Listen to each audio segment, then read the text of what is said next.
Olá, sejam todos muito bem-vindos ao nosso canal. Nós estamos aqui mais uma vez com alegria e gratidão a Deus em nosso coração para transmitir com clareza e fidelidade uma porção das Escrituras Sagradas. Eu gostaria de convidar vocês que nos acompanham a ouvirem atentamente aquilo que está dito no Evangelho segundo Lucas, capítulo 16, do versículo 19 ao 31. Lucas 16, 19 a 31. Assim nos diz a palavra de Deus.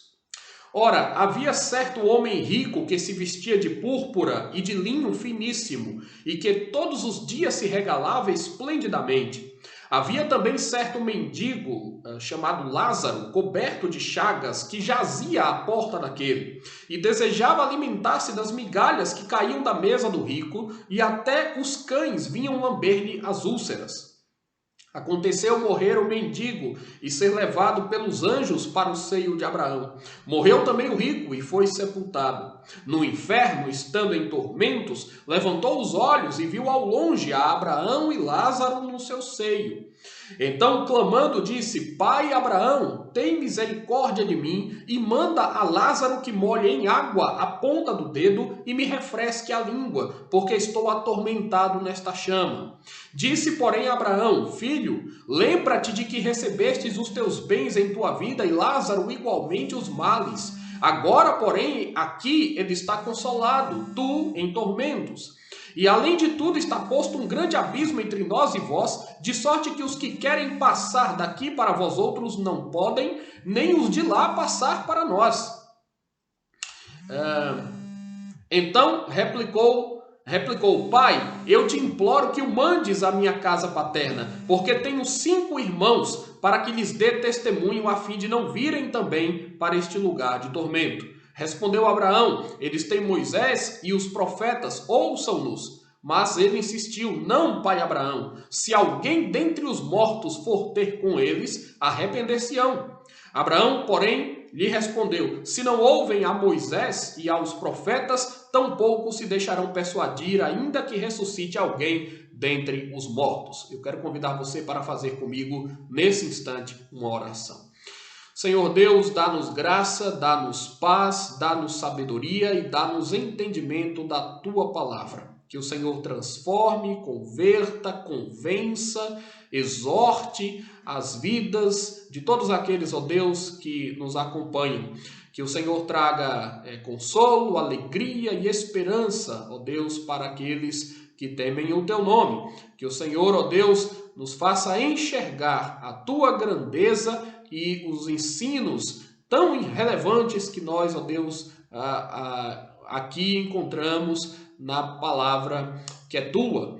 Nós pedimos estas coisas, agradecemos, ó Deus, pelas Tuas bênçãos, suplicamos, ó Pai, o Teu auxílio para uma melhor compreensão daquilo que vem de Ti. Em Cristo Jesus, nosso Senhor e Salvador. Amém.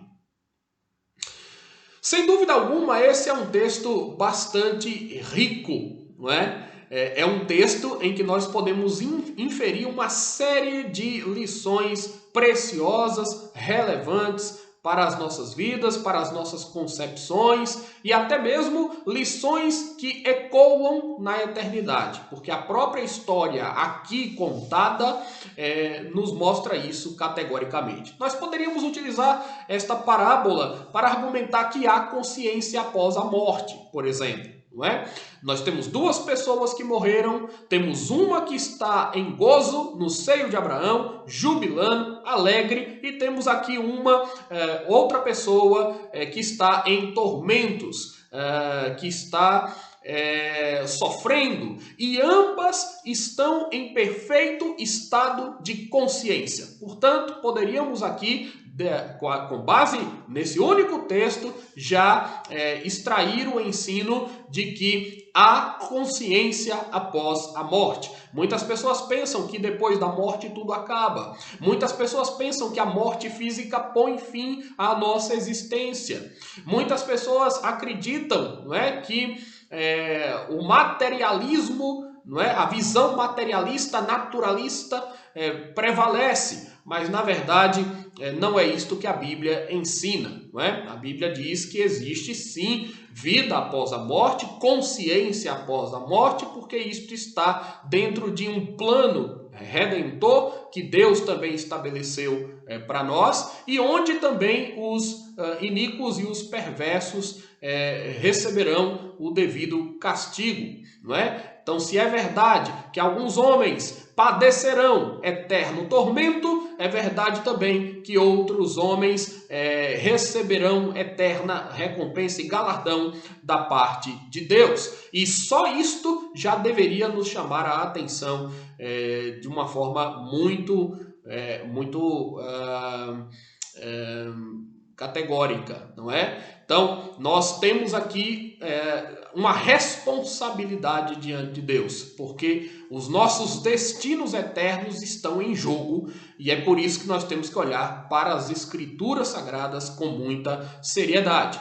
Também poderíamos extrair do texto a ideia de que céu e inferno existem. Novamente, há muitas pessoas que, tomando outras bases, acabam negando a existência tanto do céu quanto do inferno, não é? Muitos argumentam que se tratam de coisas místicas, de coisas irreais. Muitos dizem que céu e inferno é uma mera fantasia, não é? Produzida por alguns ao longo da história. É bem possível que talvez alguns dos nossos ouvintes já tenham também ouvido a ideia de que o inferno é aqui, não existe nada pior do que este lugar, este mundo em que nós habitamos, não é? Mas esse é um grande engano, não é? Na verdade, já disse um determinado homem de Deus que este lugar, esse mundo em que nós nos encontramos é o único céu que os incrédulos podem desfrutar, e é o único inferno que os crentes terão que padecer, não é? Isto é dito dessa maneira porque nesse mundo nós vivemos alegrias e tristezas, nesse mundo nós temos algumas dores, decepções, mas também temos conquistas e temos momentos de imensa felicidade, não é? Então, neste mundo, coisas muito díspares acontecem, de modo que os crentes só sofrem aqui, porque no céu eles não sofrerão mais, enquanto que os incrédulos só podem ter alegria nesse mundo mesmo, porque depois que passar esta realidade, eles terão um tormento, não é? Gigantesco diante de si. Então é muito comum que nós nos deparemos com estas falácias, com estes argumentos, não é? Talvez alguém diga que fulano de tal sofreu tanto já nessa vida, não é possível que Deus ainda permita que ele sofra depois da morte. Outros talvez dirão que Deus é tão grande em misericórdia e é tão amoroso que dificilmente ele permitiria que alguém fosse lançado no inferno. Mas não é isto o que nos diz este texto. Observem, leiam com bastante atenção, porque o ensino aqui é muito claro. O texto mostra que existe um céu, sim, existe inferno, sim, existe consciência após a morte, sim, e é preciso que os seres humanos levem Deus a sério, levem a palavra de Deus a sério, porque a aceitação do que ela diz ou a rejeição do que ela diz pode custar muito caro. Certamente vai custar muito caro para uns, mas em compensação vai trazer verdadeira realização eterna para outros. Nós poderíamos, inclusive, observar algumas questões aqui importantes, não é? Pontuais. Por exemplo, o rico, mesmo no inferno, permanece arrogante, não é? Mesmo no inferno, o rico resolve dar algumas ordens que ele entende que Lázaro deve acatar, que Lázaro deve obedecer. E, aliás, existe uma concepção errada que algumas pessoas têm também do próprio inferno, de A. Carson. ensina, por exemplo, que o inferno, e me ensina corretamente no caso dele, né? Ele diz que o inferno não faz com que ninguém se arrependa, né? Então, muitas vezes nós temos a concepção errada de que as pessoas no inferno se arrependerão, de que as pessoas no inferno verão o mal que praticaram, de que as pessoas no inferno, se pudessem ter outra chance, fariam tudo diferente. E não é assim, porque o inferno é um lugar de rebelião contra Deus, como disse Carlson, né? E nós concordamos plenamente com ele. Inferno é um lugar de rebelião contra Deus. As pessoas não se arrependem no inferno. O arrependimento é um dom de Deus, da graça de Deus, do Espírito Santo de Deus que atua sobre a vida de alguém. É possível que no inferno as pessoas sintam remorso, mas ali certamente elas estarão rangendo os dentes de raiva, de ódio e inconformadas pelo fato de Deus as terem enviado para aquele lugar, como se tivessem sido talvez injustiçadas, não é? Como se tivessem tentando inclusive se auto-justificar diante de Deus.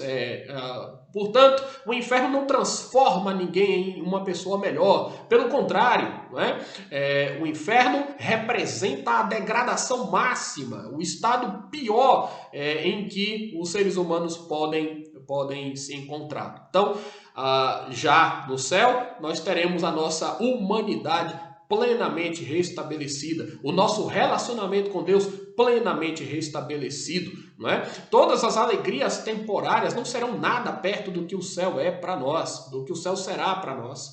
Todas as tristezas desse mundo também colocadas na balança, nada representam diante do eterno peso de glória que nos está reservado. Então, observem, esta é uma história, esta história que está aqui em Lucas 16, de fortes contrastes, não é? Há fortes contrastes.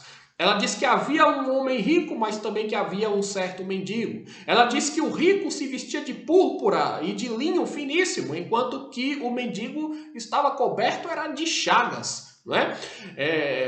Ela descreve que o rico se regalava esplendidamente, não é? Como se ele, de alguma forma, se ostentasse, né? Ostentasse a sua riqueza. Em compensação, o mendigo jazia à porta daquele homem e desejava alimentar-se, tamanha era a sua miséria, das migalhas que caíam da sua mesa, e até mesmo os cães vinham lamber-lhe as úlceras. Um morreu e não teve sepultamento, não teve reconhecimento nenhum nesta terra. O outro foi devidamente sepultado. E depois, a transformação, né? Nós vamos ver que o mendigo, aquele que outrora foi mendigo, está na glória, está consolado, enquanto que o outro, o rico, que morreu, foi parar em um lugar de tormentos.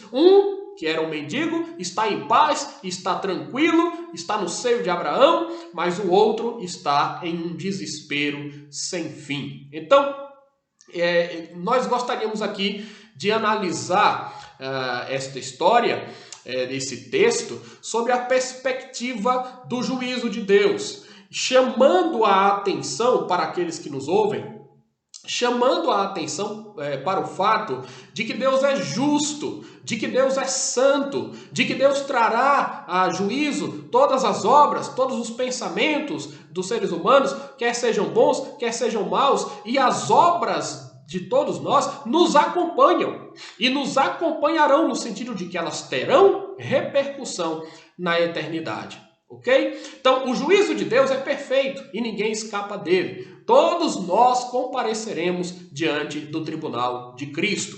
E observem, a primeira lição que nós temos aqui, este juízo de Deus, esta justiça plena e absoluta de Deus é aplicada independente de qualquer condição externa do indivíduo. Então, aqui nós temos a comprovação de que nenhum homem tem mérito diante de Deus para se garantir diante dele. Nenhum homem pode se apresentar diante de Deus senão através da justiça e dos merecimentos de Jesus Cristo.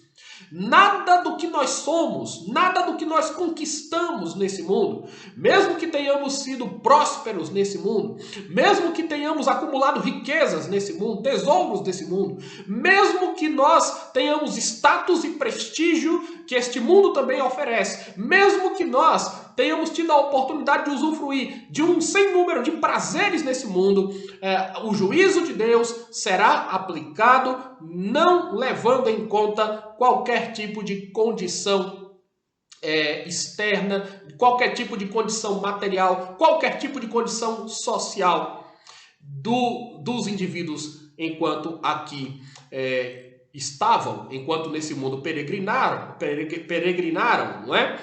Então, vejam que uma das condições favoráveis que aquele homem que estava no inferno outrora teve é que ele era um homem rico, não é? É que ele era um homem que desfrutava de grande status. Aquele homem ostentava a sua riqueza, levava um estilo de vida pomposo, extravagante, mas o fato é que o texto vai nos sugerir que aquele homem era egoísta. Ele pensava apenas em si mesmo. Apesar de desfrutar de um altíssimo padrão de consumo, ele era absolutamente indiferente às necessidades do seu próximo. Ele usava a riqueza para engrandecer a si próprio. Ele não usava a sua riqueza para a glória de Deus, para os objetivos santos de Deus. Ele não usava os recursos que ele possuía nesse mundo para assistir aos seus semelhantes, não é? Embora o mendigo estivesse ali sempre próximo a ele, ao seu portão, a suplicar-lhe a favor, desesperado, talvez, para comer alguma coisa, alguma migalha que caísse da sua mesa, aquele homem nada fazia para amenizar a dor de um sofredor, não é? Então, o que nós vemos aqui no texto é que há alguém que não tem temor de Deus no coração, há alguém que não tem respeito pelos seus semelhantes. É isto que esta história simboliza. Nós temos um homem arrogante, nós temos um homem cheio de si, e nós temos um homem que vivia para si. Eu quero chamar a atenção para o fato de que não são exatamente as riquezas em si que estão sendo condenadas aqui nesse texto, não. Muitas pessoas entendem estas coisas erradamente. Jesus Cristo jamais condenou a riqueza em si como sendo algo que deve ser compreendido como um pecado, né? Na verdade, quando o coração é dominado por estas coisas, quando o coração é levado a buscar riquezas desse mundo, é que nós podemos nos embaraçar seriamente. Quando fazemos das riquezas um ídolo, um Deus para nós, quando vivemos para isso e pouco nos importamos com os semelhantes ou pouco nos importamos com Deus. Quer dizer, é isto que está sendo colocado aqui. E o fato de nós sermos ricos nesse mundo, o fato de nós termos privilégios ou status nesse mundo, não significam nada diante do juízo de Deus e não indicam que nós teremos galardão eterno ou que nós padeceremos com uma condenação eterna. Então, é isto que está aqui delineado, não é? Quando os dois morrem, observem que o rico não entende como é que ele pode estar em um lugar de escravidão enquanto que Lázaro estava em plena liberdade, não é? E, inclusive, ele achava, pelas suas próprias palavras aqui, que pessoas como Lázaro deveriam estar ao seu serviço, não é? Então vejam que o rico no inferno, ele faz alguns pedidos aqui. Ele pede para que Abraão permita que Lázaro vá até a sua casa paterna, avisar os seus irmãos do risco que eles correm. Ele pede para que Lázaro venha, né, e seja dado a ele permissão para que uma gota d'água que fosse ali fosse entregue, fosse levado para ele, né, para que ele aliviasse ali a sua sede, a sua agonia. Então, esta é uma percepção, né? Isso mostra que aquele rico tinha ainda uma percepção equivocada das coisas, né? Então, muitas pessoas olham para a vida de uma ótica antibíblica, de uma ótica equivocada, né? Muitas vezes nós fazemos essas diferenciações, nós criamos barreiras entre nós achamos que somos melhores uns em relação aos outros, ou por riqueza, ou por prestígio, ou por status que nesse mundo nós conquistamos. Mas é importante que se diga que a perspectiva e os valores de Deus são diferentes. Deus aplica as coisas de uma forma diferente daquelas que nós concebemos. Então, há uma série de detalhes sutis aqui nessa história que nos ajudam a entender isso. Por exemplo, o mendigo tem nome. O mendigo tem nome, Lázaro. E é interessante porque Jesus contou muitas histórias, muitas parábolas. O único que recebe nome nas parábolas que Jesus contou é este mendigo. Ele é o único que recebe um nome próprio, né? E aí você pode pensar, mas justamente o mendigo é chamado pelo nome na história que Jesus aqui conta. O rico não, nós não sabemos qual era o nome dele. O rico permanece no anonimato, né? Ele pode ter tido um grande nome enquanto aqui viveu, nesse mundo, mas agora estava morto, né? E que foi para o inferno. Não temos aí nenhum tipo de informação de reconhecimento da sua identidade. O rico agora é que está no anonimato. Lázaro, entretanto, é posto em um estágio de privilégio supremo, como os santos no Antigo Testamento. Ele está no seio de Abraão, o patriarca, o pai da fé, não é? Para os judeus, quer dizer, para aqueles que também pertencem à igreja de Cristo. Abraão é o pai espiritual de todos aqueles que também creram em Jesus, né? Porque há um pacto que Deus faz com Abraão, há um pacto que Deus faz com o povo de Israel que reverbera na igreja, que é válido para a igreja cristã dos nossos dias. E agora nós vemos aqui que o rico está desesperado num indescritível castigo, enquanto que Lázaro está alegre e feliz na presença de Deus. Jesus aqui claramente nos ensina que nós devemos ajuntar tesouros nos céus, tesouros que a traça e a ferrugem não corroem, tesouros que ladrões não escavam nem roubam. Quer dizer, essa é uma das grandes lições espirituais, morais que nós temos aqui, e não é a primeira vez em que Jesus também nos deixa esta mensagem. Lá no Evangelho de Lucas, também no capítulo 12, a partir do versículo 13, alguém procura Jesus e pede para que Jesus intermedie uma situação e pede para que Jesus determine que o irmão partilhe com ele a herança. Jesus vai dizer que a vida de um homem não consiste na abundância dos bens que ele possui. Não é? Jesus, inclusive, ali também conta uma outra parábola, e o clímax da parábola que Jesus conta naquela ocasião, Lucas 12, está naquilo que Deus vai dizer no final: louco, esta noite te pedirão a tua alma, e o que tens preparado para quem será? E Jesus ainda vai concluir dizendo: assim é o que entesoura para si mesmo e não é rico para com Deus. Então vejam que o ensino está sendo mais abrangente, não é? Quer dizer, Jesus está indo mais longe, está tratando a coisa de uma forma muito mais aprofundada do que meramente condenando a riqueza, né? Jesus está condenando aqui os homens que não se preocupam em ser ricos para com Deus, tá? E há muitas pessoas que prosperam financeiramente, economicamente, e são tementes a Deus. Como há também muitas pessoas que são pobres, mas não vivem para Deus. Não se preocupam em ser espiritualmente ricas. Não se preocupam em serem ricas para Deus, né? Para com Deus. Percebem? Então nós podemos dizer que há pessoas que espiritualmente são ricas, bem-sucedidas e prósperas, e há pessoas que espiritualmente são pobres, né? Há uma pobreza, né, na vida delas com Deus, elas são miseráveis porque estão também distantes de Deus. Então a gente pode fazer vários paralelos interessantes aqui para compreender melhor o texto. O fato é que nos termos que Jesus coloca, né, há pessoas que entesouram para si mesmas e elas não pensam em serem ricas para com Deus. Este é o grande problema. Este é o grande problema. Para quem você vive? Para o que você vive? Onde está o seu coração? Onde é que você tem colocado o seu coração? No que você se concentra? Não é? Então, tome muito cuidado. Não busque tesouros para si, busque ser rico para com Deus.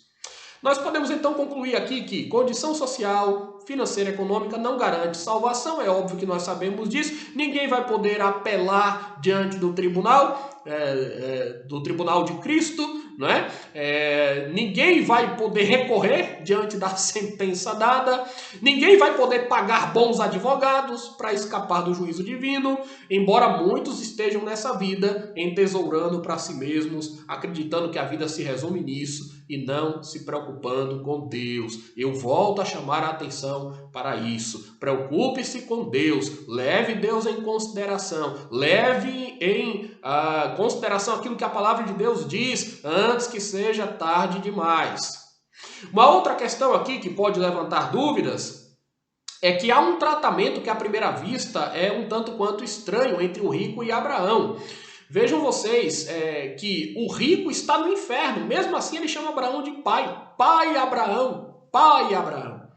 Ordena que Lázaro vá à minha casa paterna. Pai Abraão, ordena que me seja trazido um pouco de água, né? Para que eu não fique aqui morrendo, né? De sede nesse abismo, nesse tormento.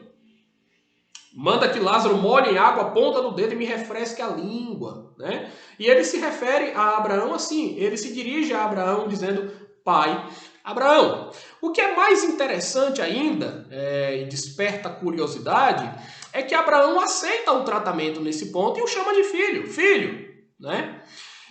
O que é que isso significa? Ora, aqui Jesus Cristo está condenando a atitude daqueles que achavam que poderiam ser salvos pelo simples fato de serem filhos de Abraão, de pertencerem ao povo de Israel com quem Deus tinha um pacto no Antigo Testamento. Muitas pessoas achavam, então, que elas poderiam se vangloriar diante de Deus e se valeriam diante de Deus pela sua descendência carnal, por uma questão étnica puramente. Não é? Então, Jesus enfrentou alguns adversários religiosos da sua época, os fariseus, por exemplo, que se vangloriavam do fato de serem filhos de Abraão, que acreditavam que isto era suficiente para lhes garantir um lugar no céu. Então vejam que ironia, o rico é um filho de Abraão também, ele chama Abraão de pai, Abraão o chama de filho, ele é um descendente de Abraão, mas mesmo assim ele foi parar no inferno. O que é que isso significa para nós? João Batista, em certa ocasião, pregava e ele dizia aos seus conterrâneos, produzi, pois, frutos dignos de arrependimento e não comeceis a dizer entre vós mesmos, temos por pai Abraão, porque eu vos afirmo que destas pedras Deus pode suscitar filhos a Abraão. Em outras palavras, né, embora muitos fariseus, né, se apoiassem ali na descendência de Abraão, como se isso lhe valesse algo diante de Deus, como se isso estabelecesse garantia perpétua diante de Deus, a verdade é que isso por si só nada significava. E nada significa. A salvação vem através de Cristo, da fé nele. Quando nós cremos em Jesus, verdadeiramente nos tornamos filhos de Deus. Espiritualmente nos tornamos filhos de Abraão, herdeiros das promessas. Se nós não crermos em Jesus, então tudo é vão. Né? Então os fariseus se julgavam ricos, mas na verdade eram muito pobres. Não se preocupavam em ser ricos para com Deus. Essa é a ironia da passagem. Né? Quer dizer, eles eram privilegiados, mas ao invés de entenderem o privilégio como algo pelo que eles deveriam agradecer a Deus, usavam isto para se vangloriarem. Essa história, então, foi contada num contexto que causou um grande impacto entre os fariseus, porque aquele homem, filho de Abraão, segundo a carne, estava no inferno, não deixou de ir para o inferno. Né? Enquanto que o mendigo, aquele que nada tinha, o homem sem privilégios, né? Lázaro, que talvez aqui também em parte possa indicar, possa apontar para a realidade dos gentios, né? De repente ele é recebido na glória eterna. Então, aquele que não tem nome, né? Reconhecido entre os homens, tem um nome reconhecido diante de Deus, Lázaro. Né? Aquele que, pelo contrário, construiu uma vida, né, que atraiu os olhares de tantas outras pessoas, o reconhecimento de tantas outras pessoas, não necessariamente terá o reconhecimento de Deus. Esse é o grande contraste que é feito. Aplicando um pouco aqui para a nossa realidade, alguns acham que é suficiente estarem na igreja desde criança, por exemplo, terem sido batizados na infância. Alguns acham que é suficiente ser oficial, né? Ter uma vida eclesiástica, ter os pais crentes, ter os antepassados como crentes, como referenciais de homens que serviram a Deus. E aí alguns dizem, não, minha família é toda convertida a Deus. Não, os meus pais fundaram esta comunidade cristã, esta igreja cristã, não é? Alguns vão se apegar a estas coisas. Não, eu fui batizado, eu estou livre de todo e qualquer tipo de condenação, não é? Eu não sou pagão ou algo do tipo, porque eu recebi o batismo, né?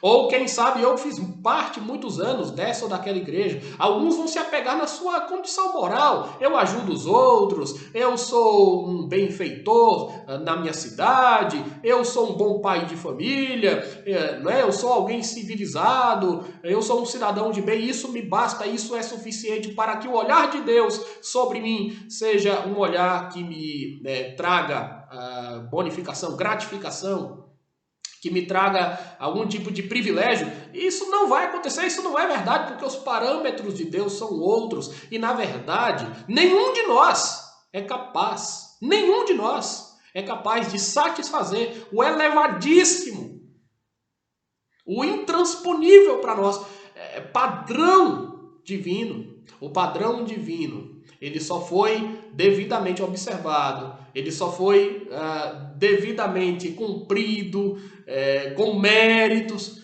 por causa de Jesus Cristo. Então, nós olhamos para Cristo, cremos nele, e aí sim, nós não temos mérito diante de Deus, mas Jesus tem, e aí nós somos salvos pela graça e pela justificação de Jesus, não por qualquer tipo de valor inerente, não por qualquer tipo de conquista puramente humana que nós possamos ter.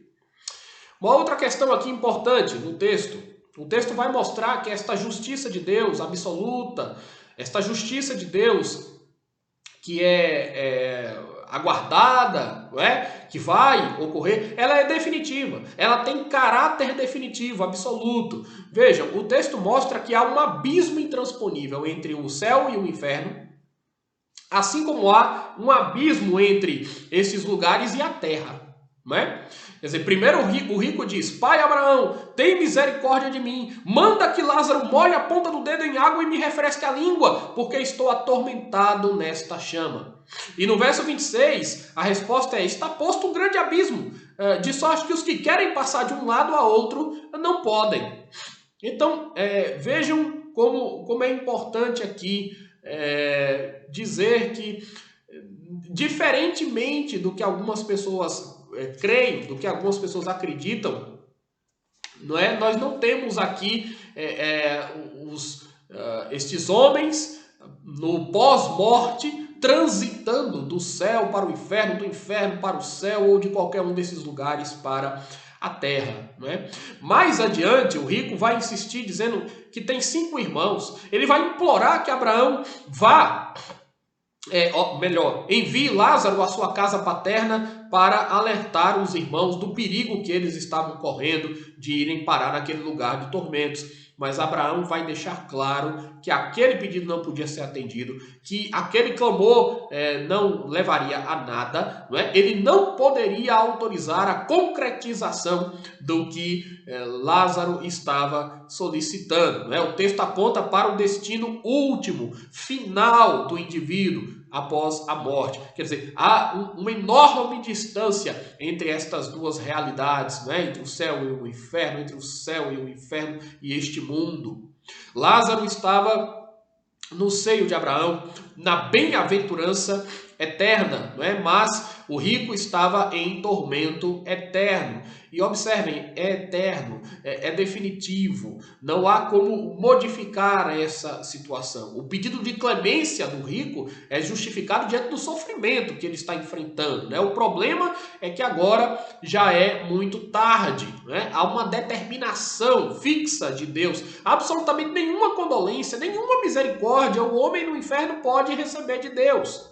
Inclusive nós, cristãos, nós temos a prática de interceder pela vida e pela salvação das pessoas enquanto elas vivem. Enquanto as pessoas estão vivas, nós devemos pregar o evangelho para elas, nós devemos orar por elas. A partir do momento em que estas pessoas deixam de existir para nós, a partir do momento em que elas passam pela morte física, nem adianta mais orarmos por elas. Nem adianta mais orarmos por elas. Não adianta mais na nossa percepção, naquilo que a Bíblia ensina, né? De acordo com o que a Bíblia ensina. Então nós não vamos interceder por pessoas que já morreram, porque as pessoas que já morreram tiveram seu destino eterno selados. Não adianta fazer missa de sétimo dia, não adianta interceder muitas e muitas vezes, ou achando que vai haver uma solução diferente. Não existe purgatório, nós não cremos nisso também, não é? Então, não existe misericórdia mais aqui, né? Então, o estado do indivíduo é definido em termos absolutos, e isso é muito claro no texto. Eu gostaria de chamar ainda a atenção para algo importante, porque a realidade é sempre pior do que a figura. A realidade, não é sempre pior do que a figura. A imagem, ela traz aí, não é, a ideia de punição, mas a realidade é pior do que a própria imagem. E como nós já aqui explanamos, isso destrói também a base de algumas doutrinas ou de alguns ensinamentos religiosos, não é? Porque diferente do que muitas pessoas pensam, os espíritos dos homens não estão por aí perambulando, eles não podem retornar ou se deslocar do lugar onde estão, não é? Não há nada disso. Nenhum ensino da Bíblia aponta para isso, para reencarnação, para qualquer coisa do gênero, não é? Na verdade, em Hebreus capítulo 9, versículo 27, é dito que aos homens está ordenado morrerem uma só vez, e logo depois disso vem o juízo, e no juízo de Deus não há como interferir, não há como mudar, não há como transformar uma situação, né? É uma sentença. Então, uma vez salvos para sempre. Quem não está salvo, rejeita a Cristo, está condenado. É necessário, então, refletirmos, analisarmos bem como temos vivido, se nós temos agradado ao Senhor, lembrando-se sempre do fato de que Deus é imutável, Deus aplica a sua justiça a todos, a sua justiça é irrevogável, e ela não leva em consideração as condições dos homens nesse mundo, né? Mas leva em consideração, sim, a vida com Deus, a fé em Jesus Cristo, o estado do coração das pessoas, enquanto aqui também viveram. Aqui nós temos um mundo de testes, de provas, e Deus requer de nós uma postura, uma atitude correta diante dele, diante dos nossos semelhantes. E é nesse sentido que as nossas obras nos acompanharão e nós receberemos, né, daquilo que nós semeamos. Com certeza, infelizmente, muitos também sentirão remorso. Observe, não arrependimento, mas remorso, sentimento horrível, né? Sentimento de pesar, de dores profundas na alma, ali no inferno, é algo lamentável, é algo que nós não desejamos para ninguém, né? Nós constantemente estamos alertando as pessoas, né? Mas o que a boca do Senhor diz não pode ser modificado. A palavra de Deus deve ser levada a sério. Mais uma vez, Jesus Cristo morreu para que nós pudéssemos ter vida. Jesus Cristo morreu para que tivéssemos vida eterna, vida abundante. Jesus Cristo passou pelo Calvário para que nós não tenhamos um Calvário eterno diante de nós. Essa é a mensagem do Evangelho, e essas são as boas novas do Evangelho, porque se não fosse por causa de Jesus Cristo, estaríamos todos condenados ao inferno, estaríamos todos condenados ao tormento. Jesus oferece-nos a salvação pelo sacrifício do seu sangue na cruz do Calvário. Então, diante de Deus, do tribunal de Deus, a mão do homem, a força do homem, a influência do homem, as palavras do homem, nada podem fazer. Quando Deus determina, quando Deus julga, ele o faz de uma forma definitiva. Em terceiro e último lugar, nós encontramos aqui que esta justiça de Deus, este juízo de Deus, ele é perfeito, ele é precioso, valoroso em si mesmo, porque ele está fundamentado em eternos decretos de Deus. Não é? O juízo de Deus, ele não é feito de uma forma aleatória, há um padrão revelado. As escrituras sagradas estão diante de nós para nos dizer o que agrada a Deus, o que não agrada a Deus, o que é certo, o que é errado, o que nós devemos buscar, o que nós devemos evitar. E para nos dizer que o único meio de salvação se chama Jesus Cristo. Jesus Cristo. Não há por que nós recorrermos a outro, achando que outro pode nos salvar. Ninguém poderá nos salvar, a não ser Jesus Cristo. Ninguém poderá pagar a nossa dívida com Deus, a não ser Jesus Cristo. Ninguém é justo diante de Deus para comparecer diante dele em nosso favor, senão Jesus Cristo. Por mais que você tenha em mente qualquer outro líder religioso, qualquer outro homem valoroso nas suas ações, nada pode nos valer diante de Deus a não ser a fé em Jesus, e Deus revelou para nós isso em sua palavra. Vejam que quando o rico pediu que os seus irmãos fossem avisados do perigo que corriam, a resposta que ele recebeu foi: eles têm Moisés e os profetas, que os ouçam. Então, não foi permitido, né, o que o rico solicitou. Por quê? Os irmãos dele, os 5 irmãos dele, que ele não queria que fossem parar naquele lugar de tormento, eles tinham a alternativa, eles tinham a condição de dar ouvidos a Moisés e aos profetas. O texto aqui está falando sobre a Bíblia, a revelação de Deus, porque Moisés foi o autor dos 5 primeiros livros da Bíblia, de Gênesis a Deuteronômio. E os profetas são, via de regra, os demais escritores que Deus usou para registrarem o que nós chamamos de Antigo Testamento. É claro que quando Jesus contou essa história, ele ainda não havia encerrado o seu ministério entre nós, o seu ministério terreno. Consequentemente, o Novo Testamento também ainda não tinha sido escrito. A referência, portanto, é a parte da Escritura que já havia sido dada aos homens. E imaginem então que agora nós temos o Novo Testamento também, nos contando direitinho toda a história do que aconteceu com Jesus, com seus apóstolos, todo o ensino de Deus aqui compilado, claramente trazido para nós, para o benefício das nossas vidas. Nós temos Moisés e os profetas, nós temos Jesus e os apóstolos. Vamos dar ouvidos. Vamos dar ouvidos ao que eles disseram, ao que eles escreveram. Nós temos uma clara alusão, portanto, às Escrituras, não é? Quando nós observamos, por exemplo, em Lucas, no próprio Evangelho de Lucas, capítulo 24, indo um pouquinho mais adiante, Lucas 24, verso 27, nós temos ali algo importante.